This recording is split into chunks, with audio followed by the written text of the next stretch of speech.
All right. Hello. Welcome, everyone. Thank you for joining us, especially given how cold it is. So, for braving the weather. So, we are happy, either we are happy that you are here and you've chosen to be with us, or we are sad that you didn't get invited to a Super Bowl party. So, I'm sure your neighbors just forgot to include you. My name is Rebecca Lowe. I'm the Adult Program Coordinator here at the Lewis Public Library. Thank you for joining us this evening. Some notes for the class. If you could silence your cell phones, that would be great, because you may think it's silence, but it is probably not. We will be doing a Q&A, at which time we ask that you please use a microphone to ask your questions, because the folks at home can't hear you if you're not using the microphone. So please don't shout out your questions, which is what the group in front of you did. So if you were here for the 2 o'clock, I'm still mad at you. Even after I scolded you to stop doing it, they just kept doing it. If you are at home joining us, please stay muted and to post your questions in the chat, and I will ask them for you. We have a couple more Fireside Chats coming up, Sunday, April 12th. Super excited about this one, right? This is with author Ray Lynn Barnes, who has a new book out called Darkology, Blackface and the American Way of Entertainment. And on Sunday, May 3rd, we have two more authors coming, Stephanie Dre, who's been here before with Paul, and Laura Kamoy, maybe? Founding Mother, about Abigail Adams. So yeah, so those are both up on our website. Just go over to the calendar. You can go ahead and get registered. All right, this Fireside Chat series is organized and moderated by Paul Sparrow, who is in mourning that the Niners didn't make it to the Super Bowl. But you all should be happy, because this would have been canceled if they had. Or he said Maris would have given the talk, which I didn't know if you knew. You were like on the bench for that. Paul is a writer, historical consultant, and the former director of the FDR Presidential Library and Museum. Before moving there, he was the deputy director and senior vice president at the Newseum in Washington, D.C. He is the author of the book Awakening the Spirit of America. And rumor has it there might be another book in the works. Yes. Yes. Maybe. So good thoughts. Good thoughts. Sigh. Folks. Yeah, we have faith in you. So I'm going to turn it over to you. A round of applause, please, for Rebecca. You know, in addition to all the work that Rebecca does for programs, she's also a part of the development committee here, the head director of the development committee here, and the trustees of the library are now doing a matching grant. So I don't know if any of you were at the Summerscape this summer, where if you gave $250, then there was another $250 that was given to the library. We are going to be matching that for anybody who is currently at the 250 level and goes up to 500, or if they're not been members till now and they want to become members at the 250 level, that will be matched. So raise your hand if you're a member of the library. I just want to thank you, because your support is what makes all of this that we do here possible. And if you're not a member, I'm going to talk to you. And thank you all for coming out on a night like tonight. We all know it wasn't a great night. I understand there's a sporting event tonight, and if you want, I will have you out of here at 6. If you want to go home and watch luge or ice dancing or any of that sort of stuff, go ahead. I don't mind, but I promise I'll have you out of here by 6. Okay, so on January 20th, 1945, Franklin Roosevelt was inaugurated president for the 4th time. That's his son, James, in the uniform to his left. And to his right is Harry Truman. Because this was the middle of the war, there was no big parade. The inauguration was actually held at the White House on the portico, second floor portico. He had to be lifted by 2 men out of his wheelchair to stand up. He had not stood in public in 3 months prior to this event. He was quite ill, but he was still up there. He did the shortest inaugural address in American history.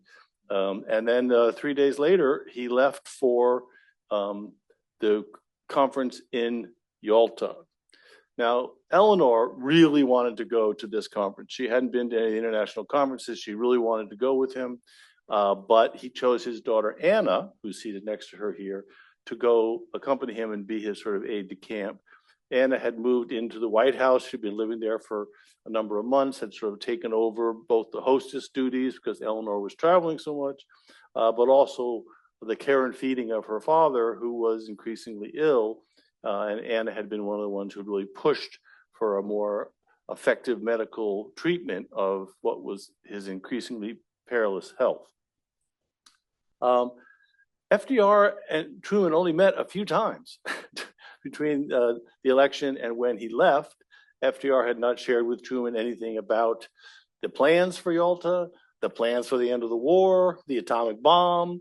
So Truman was really sort of left, in the lurch here, because between the election in November and the time he left to go to Yalta at the end of January, FDR was only in Washington 7 days.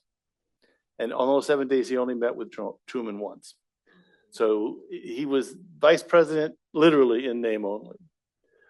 So on January 23rd, Roosevelt boarded the USS Quincy, seen here, and in this sort of top secret mission that he was going on. There had been lots of rumors in the press about another Big Three conference. No one was sure exactly what was going on. There was a lot of secrecy around FDR's movement, partly because of his health, but also just because it was a war going on. Anyway, so it took 10 days to cross the Atlantic, and it was an opportunity for him to sort of recover, to rest and recover some of his health, knowing that he was going into this series of meetings that were going to be very exhausting and were going to put a great deal of strain on his health.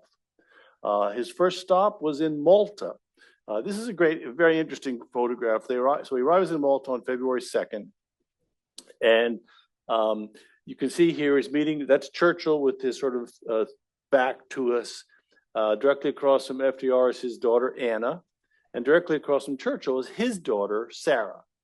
And they had this sort of pre-Yalta meeting. Now, I don't know how many of you are familiar with Yalta. I mean, FDR and Churchill had very different agendas for this meeting. And since even before D-Day in June of 1944, their cooperation had been increasingly strained because of their difference in agendas. FDR really believed in the end of colonialism and this idea of freedom around the world, and Winston Churchill wanted to preserve the British Empire. So there was a sort of an inherent conflict there. But they had a lot to discuss before they met with Stalin. And part of the point of their conversations was to try to develop a unified strategy about what were the big issues that they had to deal with, and what they thought Stalin's reaction and Stalin's strategy was going to be in this meeting. So both men were very concerned about the future of Poland. Obviously, that was one of the biggest issues. Stalin had agreed to certain conditions at the previous conference in Tehran, but it didn't appear that he was really going to honor the obligations he had made at that point. The big issue was, what are they going to do with Germany? How are we going to partition Germany after the war? How are we going to end the war? How are we going to finish the war? And what about the United Nations? So there were really big issues that had to be discussed, literally planning out the future of the world. And of course, this whole idea of zones of influence, who's going to be in charge of what. So those of you, Malta is this tiny little island south of Sicily, which was a part of the British Empire and vitally important to the control of the Mediterranean during the war. It was the most heavily bombed area in the world, not including Nagasaki, Hiroshima, during the war. It was a tiny little island.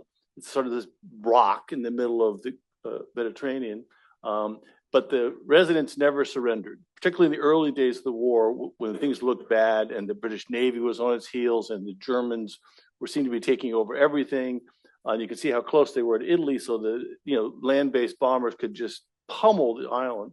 So part of the reasons that they decided to meet there is a huge naval base there, but also they wanted to show their thanks and respect to the residents who had been incredibly courageous in enduring. Many of them literally lived underground for 3 years. And the conference was being held in Yalta in Crimea. So the dark green, that's Crimea, in the southern part of Ukraine there.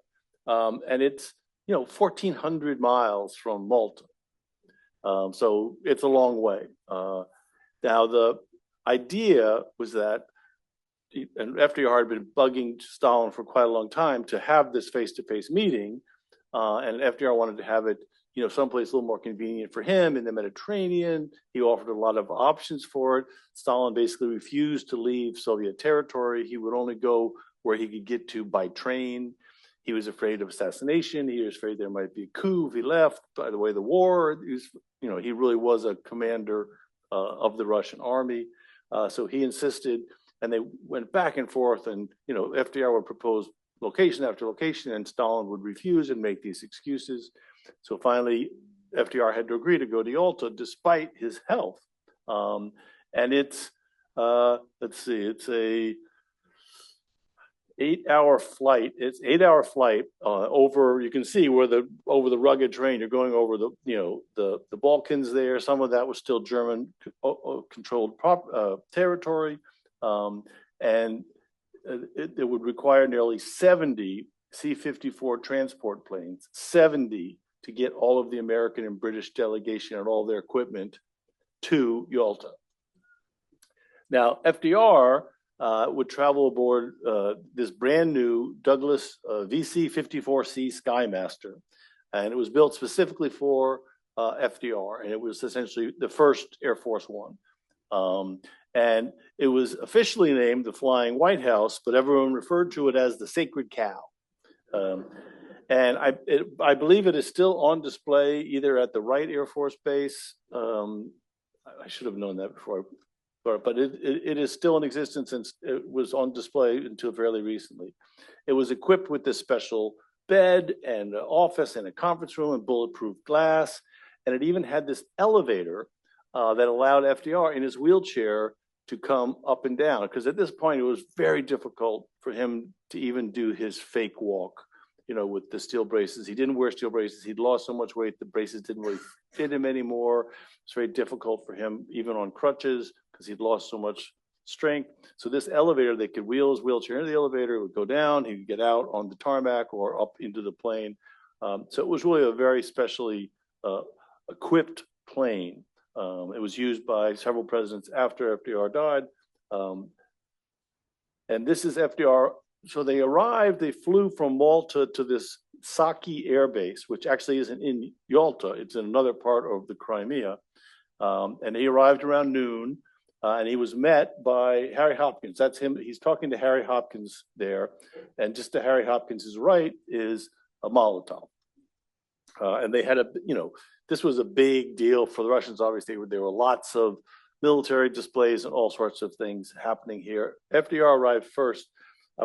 If you look right behind FDR, you will see what looks like a rug, and it is a rug. And I'll get to that in a minute, but I wanted to point out here because this is a color photo where you can see it fairly well. About an hour or so after FDR arrived, Winston Churchill arrived. And when he arrived, they played the national anthems for the two countries. There was this big, military display. It was all very much pomp and circumstance. And this was an area that had been literally a battlefield just months earlier. And so it was an area that was heavily damaged by both the battles that were fought there and by the Nazis as they were retreating. So I hope you can see this. Can you read it? Can you sort of see it? All right, so in the upper right-hand corner, the little insert box, that shows the flight from Malta to Saki Air Base, and then down to Yalta, and then back. And then the one that we're here, you see his path on Crimea itself, where he landed at the Saki airport. And then that road that goes from there over to what's initially Alusha is over very mountainous, rugged terrain. And FDR was traveling in a Jeep. And if you look, it's a little harder to see on this one. She has his armor. You can see the rug behind FDR. And the point of the rug was that they actually put it on him to keep him warm because it was cold. And it was an open air Jeep in a 5-hour Jeep ride over these mountains. Not ideal conditions. Now, originally, and I'll go back one, because originally you'll see where it says, Alusha, delegation stops for lunch, 4 p.m. Anna said, we're not going to stop for lunch. We're going straight through. I need to get him to the hotel, and we need to get him lying, in a warm, comfortable bed and resting. We're not going to stop for a 3-hour lunch in which there will be a lot of drinking, which means we won't get to Yalta until after dark when it's even colder and more dangerous. So she takes him and in the Jeep, and they drive straight through to Yalta. They're staying at the Lavidia Palace. Now, this is a very deceptive term because the Lavidia Palace was originally the summer resort of Nicholas II, and he was the last Russian czar. But it had been completely stripped of all furniture, all art. The plumbing had been ripped out by the Nazis, and the entire community had been sort of stripped bare. So although we think, oh, the Lavidia Palace, it must have been very nice. And if you've ever seen any of the movies they make about Yalta, they always show these, grand conference room with chandeliers, and no, it was nothing. Matter of fact, there were only 2 working bathrooms in this facility. They had to do these outside urinals. And remember, there's about 100 people in the American delegation alone. They weren't all staying here, but a lot of them had to be there during the day. So the conditions were just terrible. Plus, it had been completely wired by the KGB. So every room had microphones in it. There's KGB guards and Russian soldiers everywhere. Not exactly secure communications. So FDR was met at the hotel at the Lavidia Palace by Averell Harriman on the left here. That's the American ambassador to the Soviet Union, and his daughter, who was Kathleen Harriman. So if you're keeping track, you now have 3 daughters of the 3 most important people from the American delegation, right? And you have Averell Harriman, who was fabulously wealthy. His daughter, Kathleen, had been a champion snow ski, downhill skier. She's going to be on at 6:30 tonight, I think. And together, they actually opened the first destination ski resort in America, Sun Valley in Idaho, in the mid-1930s. And so they were, they lived that lifestyle. She had gone to work as a journalist for the Hearst International, sorry, it's here somewhere, and International News Service. And so when her father became the ambassador to Russia, she went and became essentially his aide in Moscow. So the first night there, FDR has this sort of informal dinner with his advisors. And this is an interesting photograph because you have from the left going around in circles, that's with the guy with the white hair, that's Secretary of State Edward Stettinius. Then next to him is Major General Cooter. You see Admiral King is the guy with this, nasty expression in the back. Then you have George Marshall with the Army uniform. And then you have Admiral Leahy. Harriman is sort of stuck in the corner that you can't quite really see him. And then you have FDR. So this is an incredibly powerful group of white men, which is what you usually only see. Matter of fact, I watched another documentary on today. I think it was Pathé News of this event. They didn't show a single picture of any of the daughters. In all of the talk and discussion about everything that's going on, they don't mention them. They're just not even part of it. After the dinner, FDR has a private meeting with Stalin without Churchill. Now, when they first arrived, Harry Hopkins got into this huge fight with Anna, saying that FDR has to meet with Churchill before he meets with Stalin, even though they'd already met in Malta. And Anna says, no, he doesn't want to meet with Churchill. I don't want to meet with Churchill. He's going to meet with Stalin. And they had a big fight about it. And Anna won because she had control of FDR. Anyway, but in this first meeting, They're discussing the big issues that they have. Obviously, they are discussing military strategy about what we're going to do to finally defeat the Nazis, this dismemberment of Germany, how we're going to divide up Germany, the role of the French, which was a big contention. Should the French get one of these zones of occupation to manage, the future of the United Nations? But the big issue with them was that there had been a meeting in Washington where they had discussed how the United Nations was going to work. And the idea originally had been one country, one vote, right? And then the Security Council with the big four powers. But Stalin wanted all 16 of the Soviet republics to have a vote, which did not go over well with anybody except the 16 Soviet republics. And so this was a big issue about voting, and it's an arcane sort of diplomatic point, but really important because FDR's primary mission in this was to get the Soviet Union to agree to join the United Nations and to work out this agreement so that Stalin would participate in the formation of the United Nations. So this was something that they talked about a lot and argued about a lot. Now, during the drive from Saki Air Base to Yalta, FDR had seen the damage that the Nazis had done this was the Battle of Sevastopol, which is just a little bit further around the coast from Yalta. Now, those of you who might have been here for my Casablanca conference and the Tehran conference meetings, at the Tehran conference, the first of the big three conferences, Stalin had said he wanted to take 50,000 German soldiers, German officers, and kill them all, which elicited a very vehement response by Winston Churchill, arguing that this is inhumane, this was, barbaric, how could he do this? It's a little unclear how much Stalin was just tweaking Churchill and how much he truly believed because of the horrific losses the Germans had inflicted on the Russians.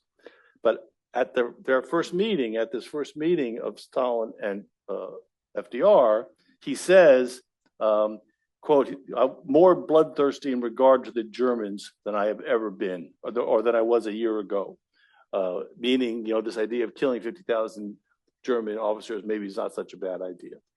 Now, part of this is also FDR's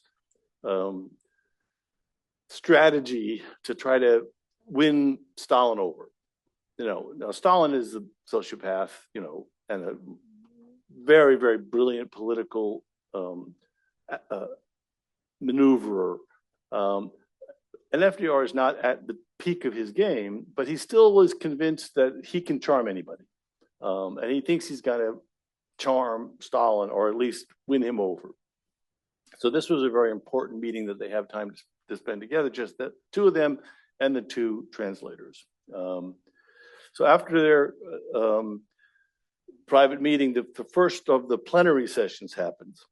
And again, you can see sort of the way it's a relatively small table if you think about it. Each of the principals had 3 or 4 people sitting at the table with them. This is Churchill in the lower left-hand corner.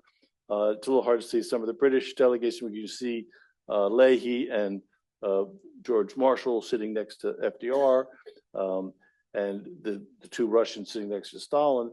And the first thing that happens is Stalin says, FDR you should be the leader of this group. You're the only true head of state, and you were the leader in our Tehran conference, so you should manage this. And FDR, of course, was happy to oblige.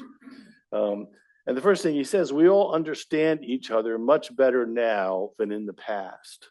And we should proceed in an informal manner in which each would speak his mind frankly and freely. So he's trying to create a sense of conversation between the principals, knowing that most of the work is going to be done by the foreign ministers, in the closed door sessions where they can pull out their guns and threaten each other. So the moment in time is fraught, right? So this is February 1945.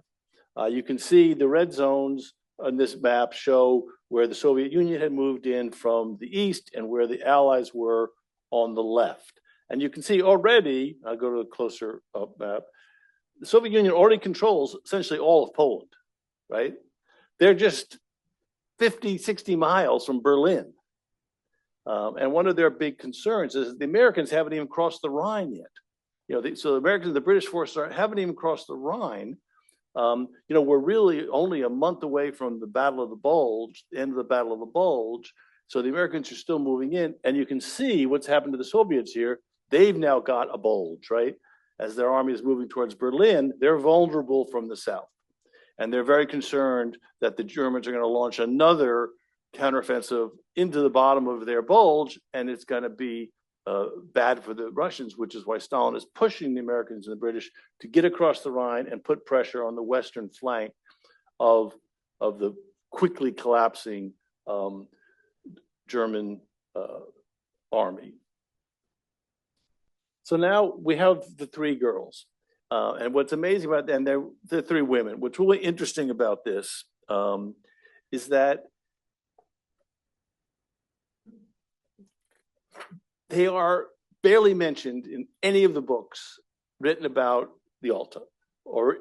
And Anna is often mentioned because she's in a lot of the photographs with FDR, and Sarah's occasionally mentioned, but no one really has spoken about the role that these three women had. And each of them were really quite interesting and remarkable women. They took over the responsibility for a great deal of all of the social activities that are happening. Who's having dinner when? Who's getting invited? Who's going to deliver the invitation? Who's going to tell about the people who are not getting invited?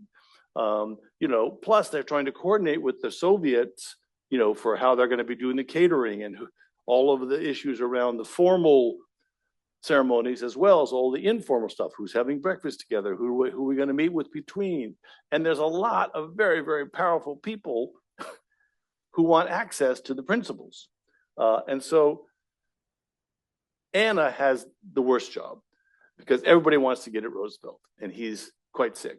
So she's literally standing outside the door to his bedroom telling Winston Churchill and George Marshall and Admiral Leahy, no, you can't go in. They did not take it well. But she also understood that if she didn't give him those times to rest and to build up his energy, that he would be useless in the critical moments of these, plenary sessions. So she had a very, very difficult job. Now, Kathleen, because she had been in the Soviet Union with her father, and she spoke Russian, she had done profiles of all of the major Soviet leaders, which went back to the State Department and were shared things. So she knew, number one, a lot of these guys. She was the second most famous American woman in the Soviet Union after only Eleanor Roosevelt, who had been to the Soviet Union multiple times. So she really had an enormous amount of information, the social lubricants you need to deal with these Russians who were very cold and very formal, and no one wanted to step out of line, because if you did, you end up in just Siberia, or at least parts of you end up in Siberia. And so she was very, very valuable, very behind the scenes. She's almost never mentioned in any of the official histories, but the role she played was very important. And then, of course, you had Sarah, wrangling the pugnacious and often frustrated father. She served actually in the Women's Auxiliary Air Force as a photo reconnaissance analyst. She had a very high-level job, top security clearance. So she would be one of those people that would look at these, photographs coming back from the fighter planes that flew over and taking pictures, and she would do the analysis that would then go on and dictate military policy. Winston had chosen her specifically over his other children who wanted to come on this because of their closeness. They had, that's Sarah on the left, they had built this brick garden at Chartwell. If anybody has ever been to Chartwell, it's a fabulous, it's Churchill's home in Kent, and it's a fabulous location, and Churchill loved it. And they did all these improvements, and she helped him build this brick garden there. So they really bonded, and I think she also had the personality. Randolph, the oldest one, he was sort of a playboy and a hothead and a drunk, and the youngest daughter was really too young to be involved with this. And Sarah was the only person at Yalta, but almost in his life, other than his wife, who could share his inner burdens, and who could, quote, temper his linguistic torrent that he unleashed behind closed doors. Linguistic torrent. Anyway, that's a direct quote from this book, this fabulous book, The Daughters of Yalta, which is the first time anyone had ever really done this research about these three women and the roles they played at Yalta. Catherine Grace Katz was a graduate student and studied at the Churchill Archives, worked at the Churchill Archives in Cambridge, and she uncovered this and spent years working on it. And just, it's a fabulous book. I highly recommend it, because these three women, like a lot of women in World War II, did not get any recognition for the roles they played, partly because they were, by choice, behind the scenes, but also because in all of the early histories, all anyone wants to talk about is what the men did. Whereas what these three women did were as important to the success and or failure of Yalta as anyone else who was there. So anyway, so FDR begins his second day at Yalta meeting with Dr. Howard Bruin. He's the Navy cardiologist. Many of you read about it, you probably know about FDR's heart conditions. Bruin did an electrocardiogram, which he did twice a day, and he checked FDR's lungs and blood pressure. So FDR suffered from chronic sinus problems, and he had a nocturnal cough, which Bruin treated with turpin hydrate, which I'm not sure. Does anybody know what turpin hydrate is? What is turpin hydrate? Yes, and with codeine, yes.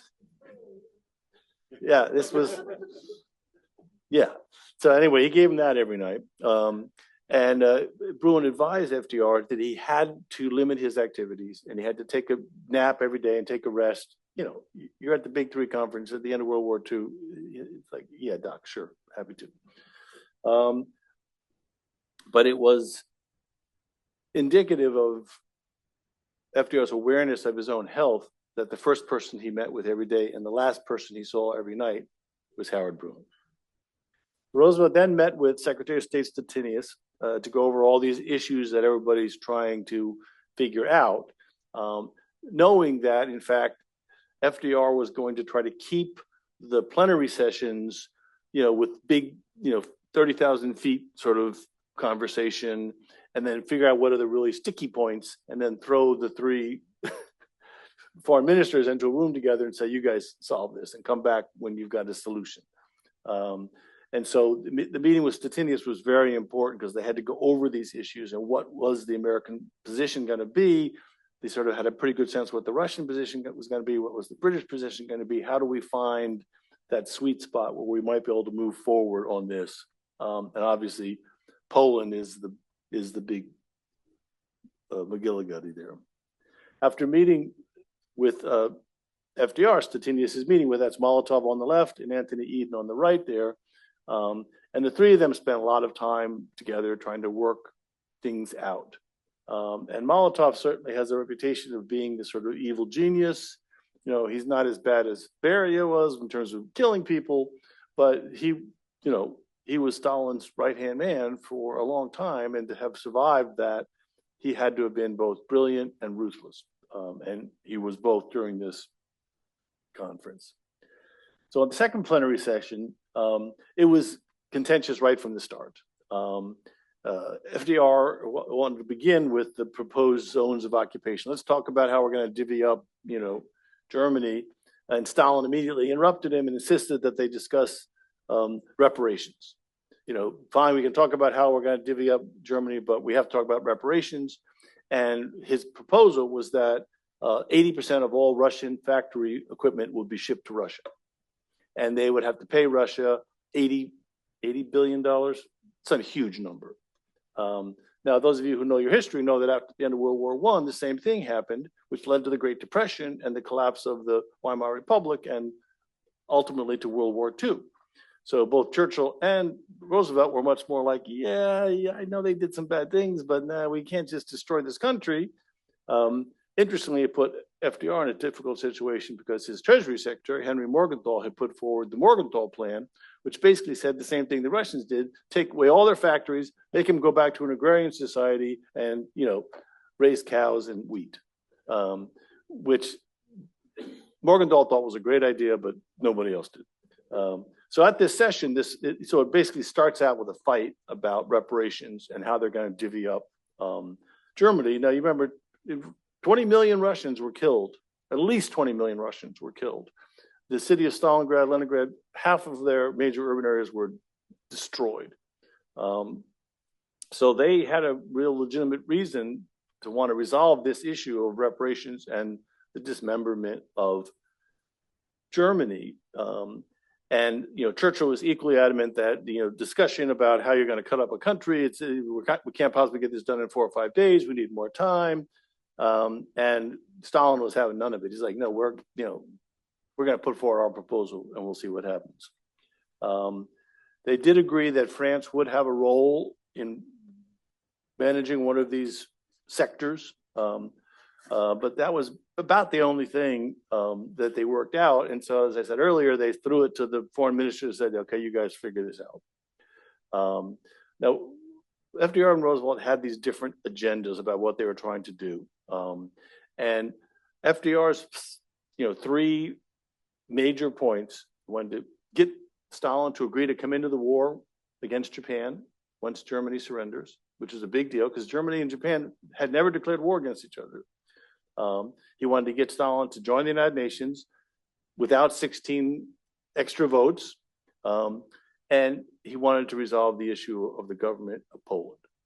So now, I imagine a lot of you know that Poland was a big issue here, and there were essentially two Polish governments. There was the Free Polish government in exile in London, which had been supported by Churchill during the entire war. If you remember, England declared war on Nazi Germany because they invaded Poland. So a free Poland was the #1 priority for Churchill. On the other hand, Stalin had 1 million men on the ground and controlled Poland. So he was going to kind of have to make decisions about what was going to happen. And he had just recently put in charge of Poland what was known as I'm looking for it here,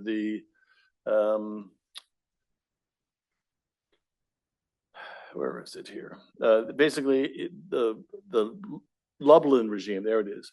This was the Polish Committee of National Liberation, which was a Soviet puppet government known as the Lublin regime, which he had installed because he controlled Poland. And so now the issue becomes, how are you going to allow for free elections? What is the Free Polish government from London going to do? What is the Lublin regime going to do? And it was kind of a impossible situation because Stalin wasn't going to compromise and Churchill wasn't going to compromise. And this strategic move of Stalin to put the Lublin regime in place before the conference was kind of a slap in the face to Churchill. And so there was a real issue about what was going to happen here. FDR called himself a realist, meaning they've got 1 million men on the ground. What are we going to do? FDR actually sent Stalin this letter pleading with him to reconsider and to honor the promises he had made at Tehran, but Stalin didn't do anything. So Stalin and Molotov sort of came up with this idea. They had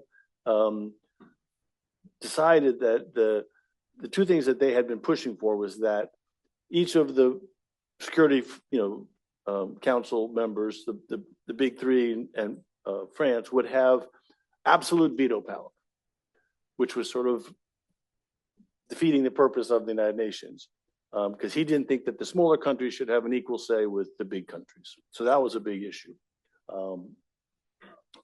That they also wanted this idea that the Soviet republics would have these extra voting rights, and that ultimately Stalin would have the absolute veto of anything he didn't like.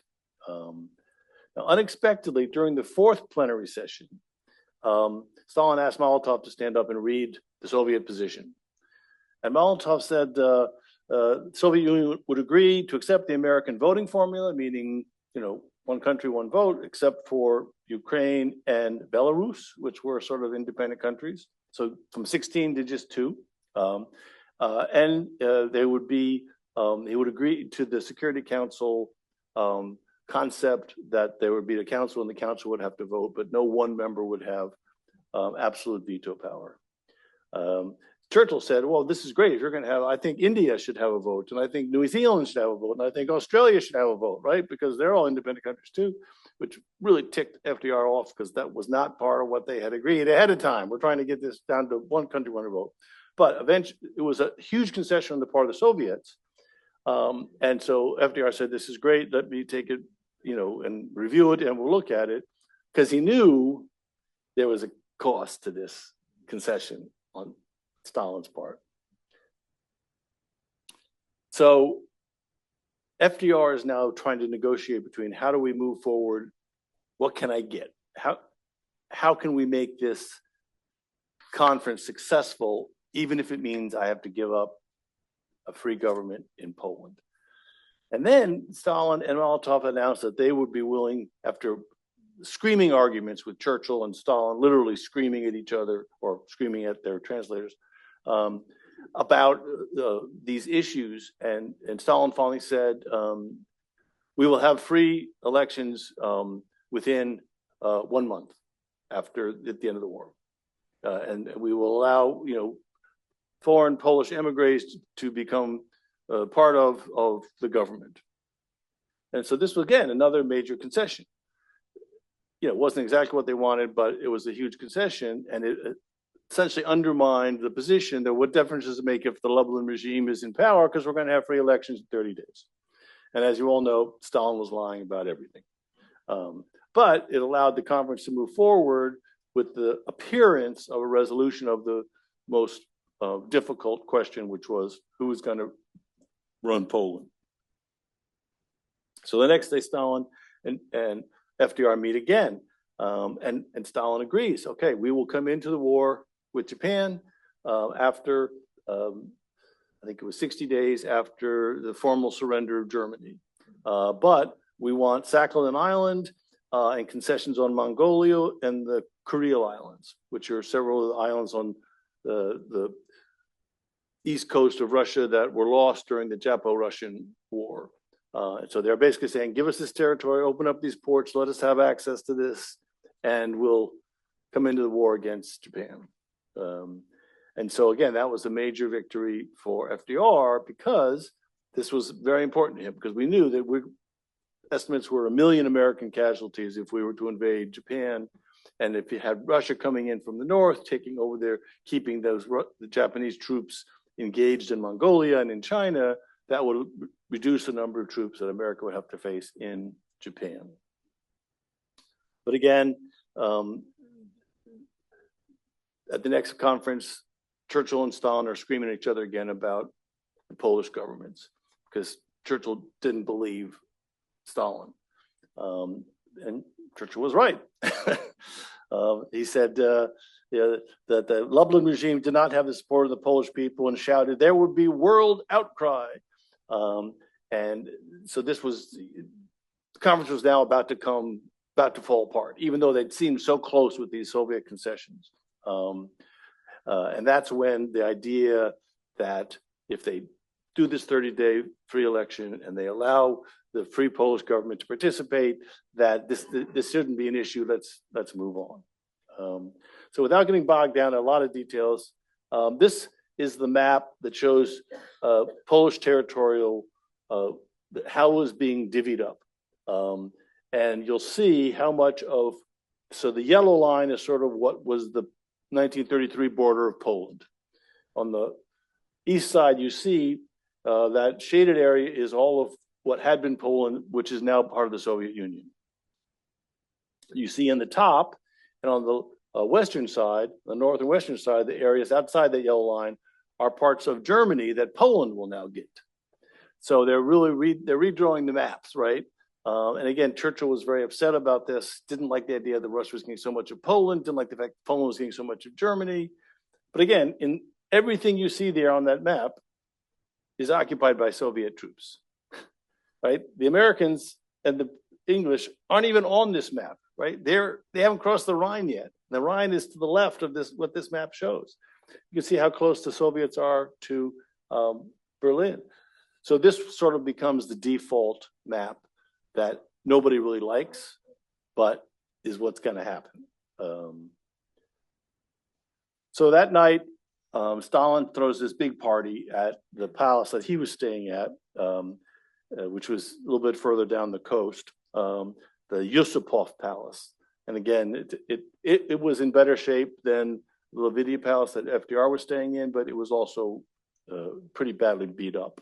And for the first time, the three daughters were invited to participate in this big gala dinner that Stalin was throwing. Unfortunately, no pictures of the girls, of the women at the party, but it immediately becomes this competition about who can give the longest toast. I've seen estimates running up to as high as 30 different toasts were given during this evening. Starts out with Churchill, Stalin toasted Churchill as, quote, the bravest figure in the world who had stood alone against Hitler. The prime minister responded, calling Stalin the mighty leader of a mighty country that absorbed the full shock of the German war machine, then broken its back and driven tyrants from her soil. You get the picture, they were smashed. And so this, and this goes back and forth, really late into the evening. And FDR is, again, a sick man. When he finally gets back to his room, Dr. Brune, he's horrified. FDR is literally on the verge of death. He was gray, greatly fatigued, suffering from pulsus alternans. Is there a doctor in the house? Basically, heart failure. It's the ventricles weren't working. His blood pressure was off the chart. And this is an interesting thing. So Anna wrote a letter to her husband about this experience. And she says, quote, his ticker situation is far more serious than I ever knew. And then told him, quote, tear off and destroy this paragraph. In the letter, it's in there. Luckily, he didn't. So we have the letter that shows this. And Anna and Dr. Brune developed quite a strong relationship, a partnership that had started back in 1944 when Anna had insisted on a medical review outside of Dr. McIntyre's care of FDR. And so this friendship also led to a lot of conspiracy theories about how they were covering up FDR's health. But it goes to show, FDR could have died right then and there. That's how sick he was at the end of this party. Next day, at 4 p.m., the big three gathered in the formal courtyard of Liberated Palace for what I consider the most famous photo op in history. And the press were finally invited in and sort of told what was going on. And up to this point, they had maintained complete secrecy. Churchill's wearing this fur hat, and you can't quite see it, but FDR is laughing at Churchill. And then when in the newsreel footage, you can see FDR is laughing, and Stalin gets up and shakes his hand. And then the idea, so you get a sense of all of the military advisors who are all part of this. They're all sort of out there and they're taking all these pictures and trying to, and again, FDR was on the verge of death the night before and he's smoking cigarettes. Basically, every photograph you see of him, he's smoking a cigarette. So they had a different concept back then. You can see here, Churchill has got his head turned. He's talking to Air Chief Marshal Charles Portal, who had been one of the people responsible for the bombing campaign of Germany. And this was a moment of sort of joint celebration. This was going to be part of the press release and everything. So it was very important that they appeared friendly. And so you can see just the difference in the quality of the health between these people. FDR had sort of accepted Stalin's demands for what he wanted, knowing that he didn't really have much choice. Churchill quoted that there's a new situation that existed in Poland, meaning he's got 1 million troops on the ground. There's not a damn thing we can do about it. Stalin's promise of free and fair elections turned out to be a lie. And in the coming months and years, FDR came under intense criticism for having given up Poland, right? Having given away Eastern Europe, selling out, blaming his poor health, that he was weak, and that Stalin had played him. Certainly he was weak and in poor health, but certainly the documentation and the reports, people who were there, is that FDR was managing the situation as best he could. FDR did accomplish the three things he set out to do. He got Soviet participation in the United Nations, Soviet agreement to join, and the war against France, and in the final conquest of Germany, how the parts are going to be divided up without this sort of massive looting of all of Germany's industrial base as a reparation to the Soviet Union, which the Soviet Union, in the end, really resented that they were not properly repaid for the damage done. So these three men, at this moment in time, controlled the largest combined ground, air, naval force in the history of the world. More than 25 million men in uniform. Stalin had the largest land army and the most, armored vehicles, which took over all of Europe. And Stalin was very focused on who's going to control Europe. Churchill was very focused on the global geopolitical situation of how am I going to keep the British Empire together. And FDR is focused on creating the United Nations. How do we create an entity that's going to prevent this kind of war from ever happening again? The big question was, would they be able to remain allies? So when the conference ends, FDR and his advisors, they fly to Egypt, Bitter Lake in Egypt, for another series of meetings.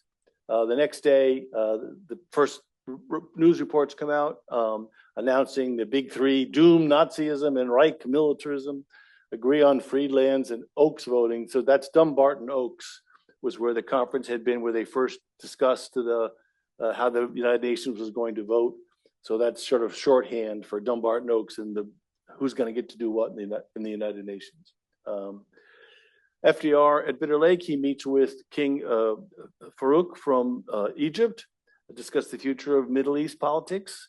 He then meets with Emperor Haile Selassie of Ethiopia.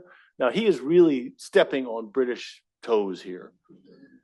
Somebody used a different expression, but so Churchill was very upset that the United States was now meddling in parts of the world that were supposed to be part of the British zone of influence. And particularly, this is his meeting with King Ibn Saud of Saudi Arabia, who was brought up on a destroyer. As soon as they got on the destroyer, they put all these carpets all over the destroyer. They brought 20 lambs with them so they could have fresh lamb for the king every day. He brought his harem with him. There's a whole book in that. It's a great story.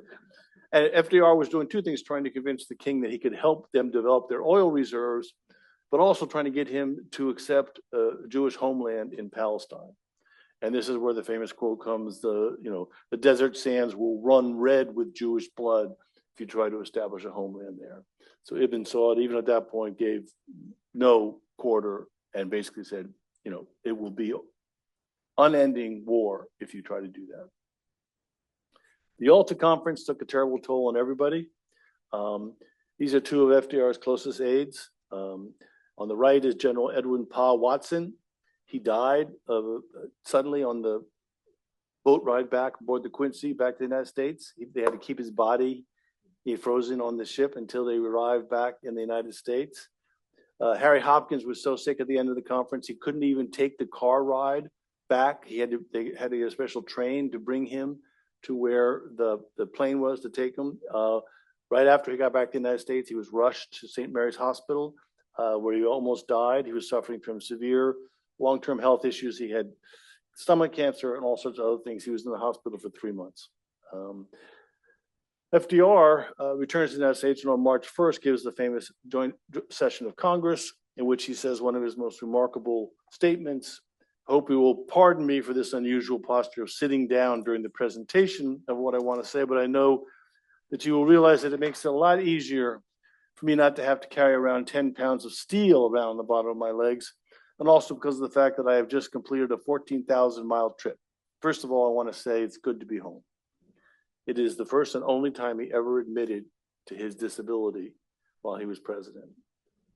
So, and of course, he was a very sick man. He went to Warm Springs to try to recover his strength because at the end of April, the UN conference was scheduled to take place in San Francisco, and he wanted to go, and he wanted to give the opening statement and be a part of it. Unfortunately, he died on April 12th, just 2 months after Yalta. It was the end of an extraordinary story, but the controversy around Yalta raged for years, still going on. There's still books being published saying that FDR was a secret Soviet agent. Well, Alger Hiss was part of the State Department delegation, so there's lots of stuff was going on. And I'll just end with how FDR addressed it before he died. He said, "I didn't say the result was good. I said it was the best I could do," which is a true and accurate statement. He lies in peace now in his beloved Springwood in Hyde Park. His wife Eleanor is buried next to him. And that's the end of the presentation. I'm happy to take any questions you might have.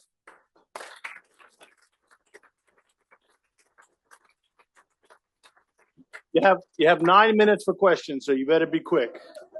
There line real quick. Can you compare the ages of Stalin, FDR, and Churchill at the time of the conference?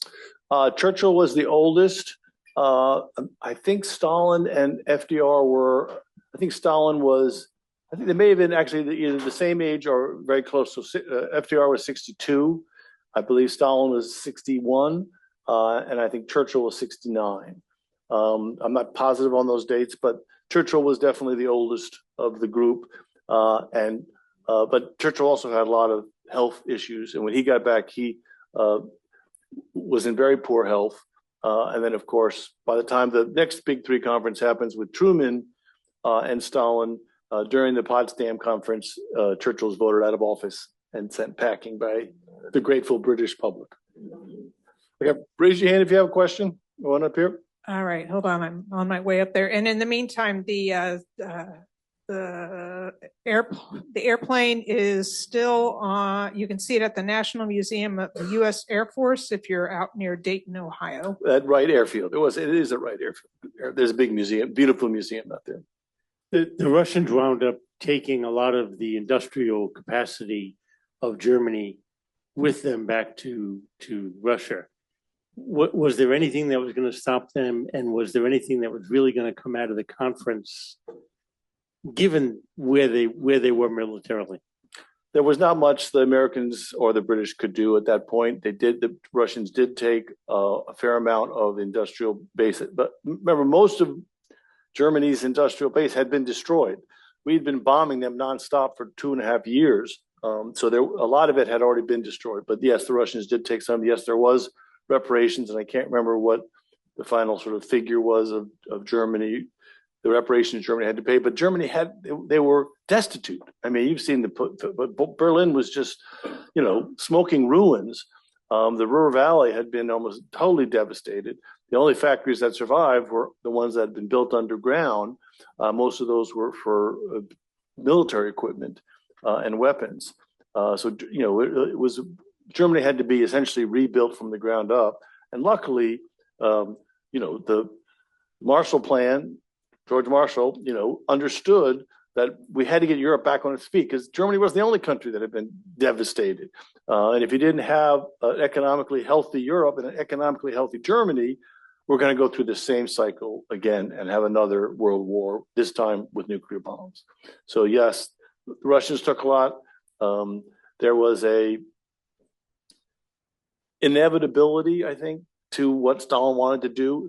His whole point about Poland is that Germany has invaded the Soviet Union twice through Poland. So we want to have a government in Poland that we can trust. It's not just going to roll over. So Stalin had very legitimate concerns about the government. Stalin also was, psychopath, and he lied about everything that he promised. He did join the United Nations, and he did agree to come into the war against Japan. But of course, once the atomic bomb was dropped, it didn't make any difference because Japan capitulated. So Russia got the islands it wanted, got the concessions from Mongolia and on the ports on the Pacific, and didn't have to waste any soldiers. We got one over here. So, Paul, this is probably an unanswerable question, but I'd like your take on it. Given that Roosevelt died shortly after this conference, what if he had died before the conference? Did we have a plan B on who would take his place? It certainly wasn't Truman with all his pre-conditioning. It's a great question, and I don't have an answer for it. Certainly, Truman would not have been capable. I suspect if Roosevelt had died, the conference would have been canceled. Churchill and Stalin had met previously without Roosevelt. And some of you have probably read about this, in which they literally drew up the world. I'll get Greece and you can have Bulgaria, and which FDR was very upset about when he found out about it. But so probably it would have been a bilateral conference. I'm sure the Americans would have participated in some way on the military discussions about what's going to happen in Germany, but there was nobody in the United States who could step into his role. Admiral Leahy, who had been his chief of staff and was highly respected, or George Marshall would probably have been the ones that Truman would have sent to participate in it. But he left a terrible void. It's one of the great failures of his administration, in my opinion, was that he was not preparing for the next stage. Now there's evidence in the letter he sent to his cousin Daisy Suckley that his overall plan was, once the United Nations got up and running and the war ended, he would step down as president of the United States and become the head of the United Nations, president of the world. And that's sort of what his plan was. There were, discussions about creating a big center up in Hyde Park and building an airport there for people could fly in and meet with him. Obviously, it never came to fruition. How much of that was a fantasy, we don't know. It's not like FDR to give up power, but there was no one who could have replaced him. Okay, you have time for one more question if we're going to make the 6 o'clock deadline. Just some historic trivia. I've read that quite a bit of the machinery and factory stuff that went to Russia sat in Russian trains and rusted because they couldn't figure out, or they didn't have the ability to do it. And also that the Americans indirectly helped Russia recover because some of the stuff the Russians took belonged to American companies, like the Opal Works and others. So we helped repatriate Russia.